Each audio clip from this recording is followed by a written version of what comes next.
What's going on, man? It's Butler. This is Stay Out of Prison. This is my intro.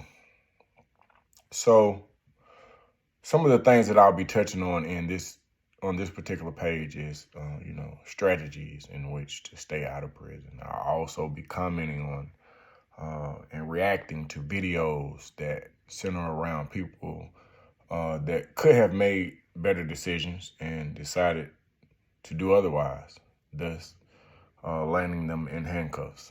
Um, Brief history on myself. I am 47. I live in Atlanta, Georgia.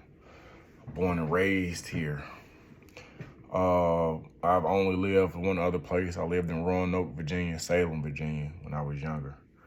Um, at the age of 19, I thought it would be a good idea to try to rob a grocery store.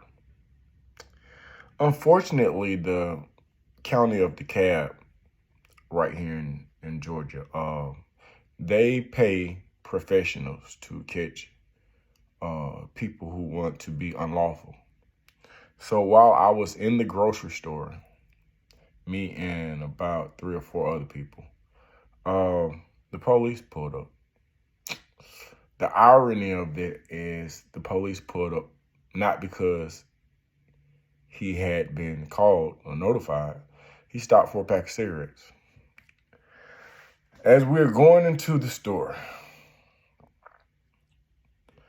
the other guys went to the cash registers.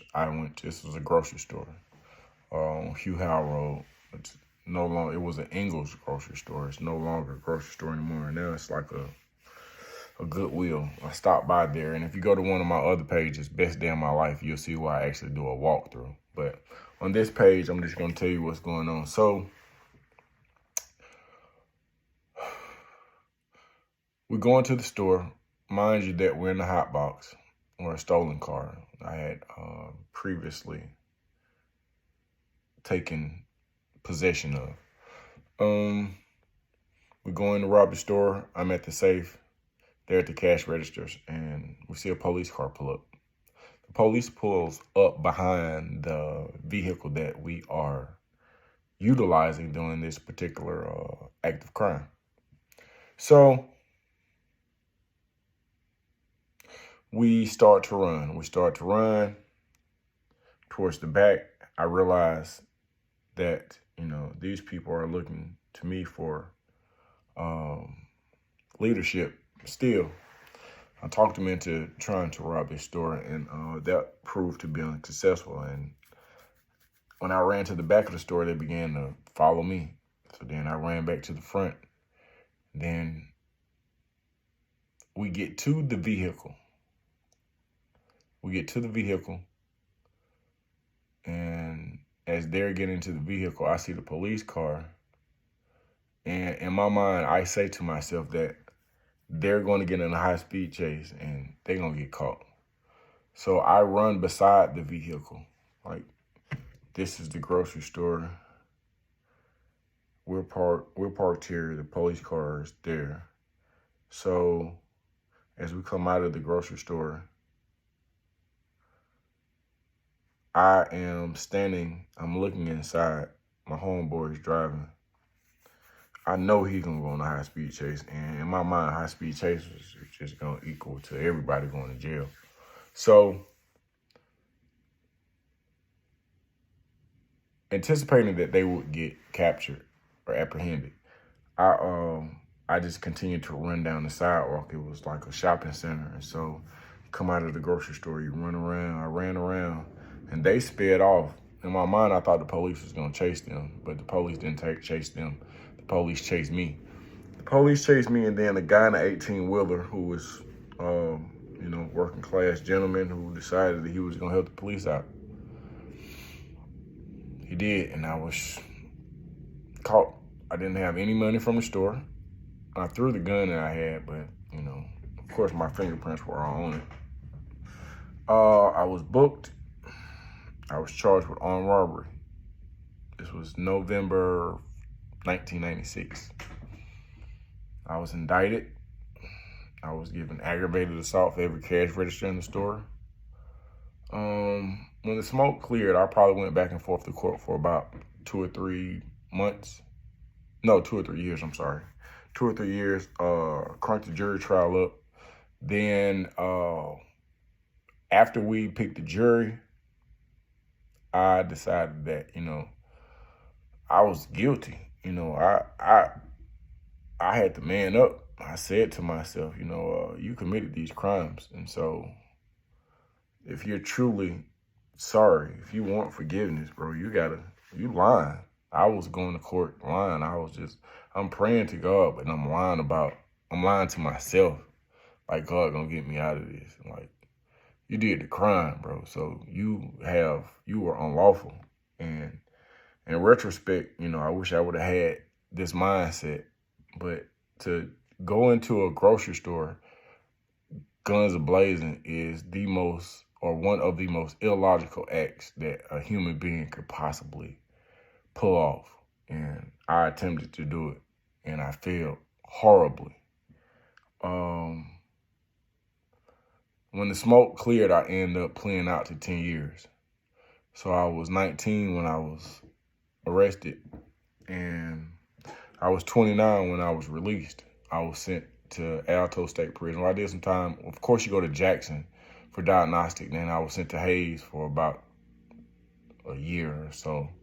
Then I did the rest of my time at Alto. Oh, until Alto was closed down. Alto was closed down because they had too many R words and too many people being unalive, and they just shut it down. When they shut it down, they transitioned it to a female facility. I was shipped to Washington State Prison, where I would be released from. So upon my release, I started putting in work, because I said to myself, like, I've wronged my community, I've wronged society, and I've paid for it, but my conscience is not all the way clear. So I started trying to put in work in my community. Did a whole lot of volunteer work, feeding the hungry. And then one of my mentors advised that if you want to, work with the community and get paid for it and really put in, some true change, then you've got to get certified with something that is approved by the state. So I chose anger management. So I went back to the classroom.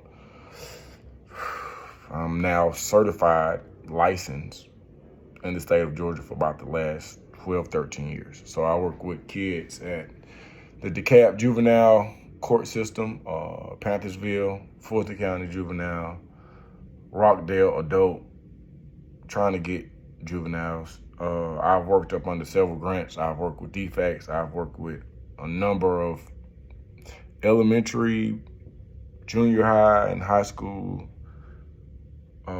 staff throughout the state. Even in South Carolina, I've had some engagement with, some of those schools as well.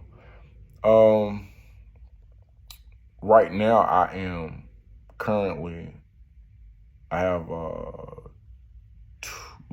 two programs with DeKalb Juvenile. We finished a class a couple of months ago. They're going to bring it back because it was a success. It's called Chestnut Checkers, where I teach the kids how to play chess, but I also mesh anger management through it. Well, the elements of anger management. So it's more like emotional intelligence. That emotional intelligence is 5 elements, which is self-awareness, self-regulation, motivation, social skills, and empathy.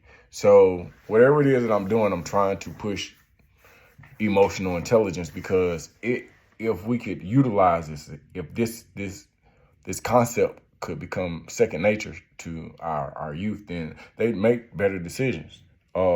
I've had people who've been sentenced to anger management, and I've seen it work. I'm always trying to learn more so that I could teach more.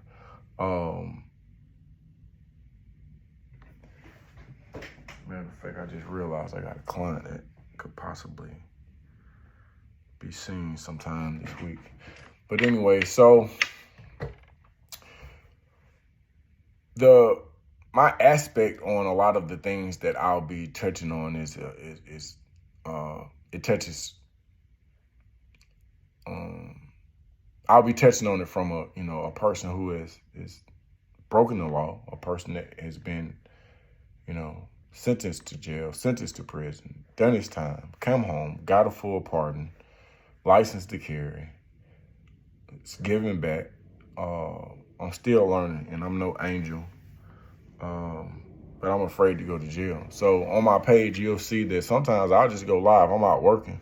I just got off work, and my hands are dirty. I've been working all day. These are working man hands. I don't rob. I don't steal. I don't trick. I don't do any of that.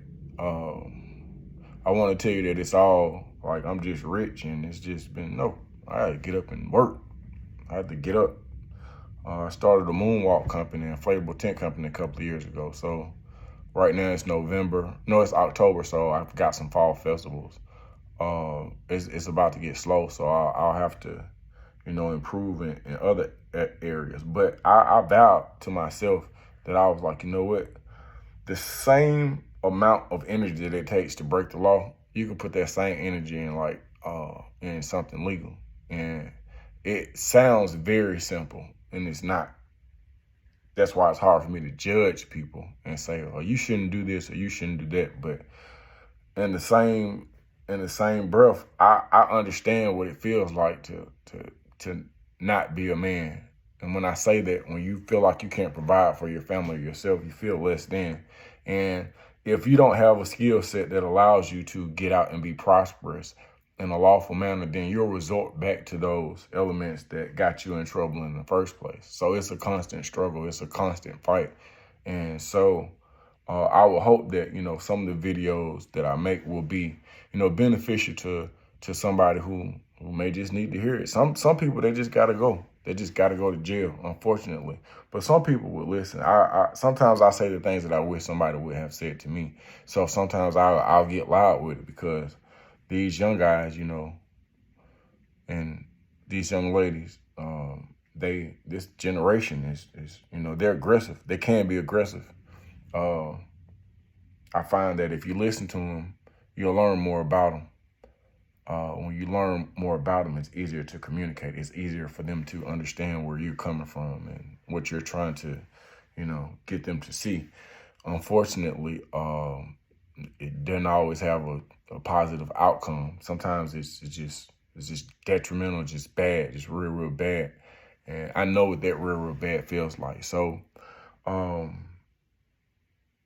comment under this video. Tell me what you'd like to hear about, if there are cases that you want me to touch on. This is one of my newer pages. I appreciate y'all even, tuning in.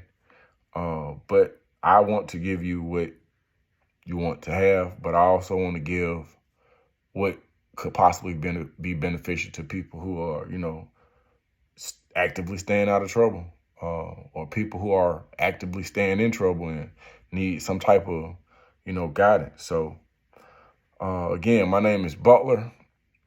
Name in this page is Stay Out of Prison. Like, share, subscribe. Thanks for tuning in.